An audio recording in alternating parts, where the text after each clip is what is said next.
Sir ఇప్పుడు అక్షయ సిద్ధి పొందడం అంటే, అంటే సాధారణంగా ఉన్న ప్రజలు ఎవరన్నా గూడా అది పొందే ప్రయత్నం చేయొచ్చా సార్? లేదంటే కొంతమందికే సాధ్యమవుతుందంటారా? అక్షయ సిద్ధి పొందాలంటే గురు పరంపర ఉంటే ఒకటి.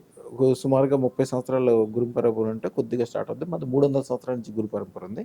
అందువలన ముఖ్యంగా సహజంగా అబ్బేదేంటంటే తిథి రోజు ఏదైతే ఉందో అక్షయ తృతీయ అంటారు కదా! అవును. ఆ రోజున పుట్టడం వలన ఆటోమేటిక్‌గా శక్తి కొద్దిగా వస్తది. దాన్ని ఎన్హాన్స్ చేసుకోవటం. అంటే మీకు సహజంగా మీరు పుట్టంగానే మాట్లాడే శక్తి వచ్చినప్పటికీ మీరు ప్రొఫెసర్ అవ్వాలన్నా, డాక్టర్ అవ్వాలన్నా, ఇంజినీర్ అవ్వాలన్నా అది ఆ చదువు ఎట్లా చదువుకోవాలో అక్షయ సిద్ధి పొందడం కూడా అదొక 30 సంవత్సరాల పాటు చేయాల్సిన తంత్రం మంత్రం అది. ఓకే. చేస్తే అది ఆటోమేటిక్‌గా అవుతుంది. సార్ అదే విధంగా మీకీ అదృష్ట రత్నాలపై ఆసక్తి ఏ వయసులో ఉన్నప్పుడు మీకు కలిగింది? ఇది మా గురు పరంపర నుంచి వచ్చింది. గురువు ఎప్పుడో గారు 300 సంవత్సరాల నుంచి ఉంది.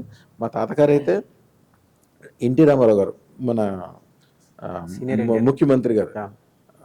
X ex chief minister. ఆయన చనిపోయే వరకు ప్రతి సంవత్సరం మా తాతగారికి బట్టలు పంపించేవాళ్ళు. ఆయన దగ్గరికెళ్ళాక అత్యంత గొప్పగా అయ్యామని. అది పివి నరసింహారావు కావచ్చు, జలగ వెంగళరావు గారు కావచ్చు, రోసయ్య గారు కావచ్చు, ఇట్లాంటి ప్రముఖులు చాలామంది వేల మంది పారిశ్రామికవేత్తలు ఉన్నారు. వేల మంది వ్యాపారవేత్తలు ఉన్నారు. టాప్ లెవెల్‌లో వాళ్ళందరూ. ఆ రోజుల్లో ఉన్న టాప్ లెవెల్‌లో ఉన్న ఎవరినైనా ఒకసారి లెక్కేసుకుంటే ఎల్ఎన్టీ రామకృష్ణ గారి దగ్గర నుంచి టాప్ లెవెల్ వాళ్ళందరూ కూడా మన దగ్గర అదృష్ట రత్నాలు తీసుకున్నోళ్ళే.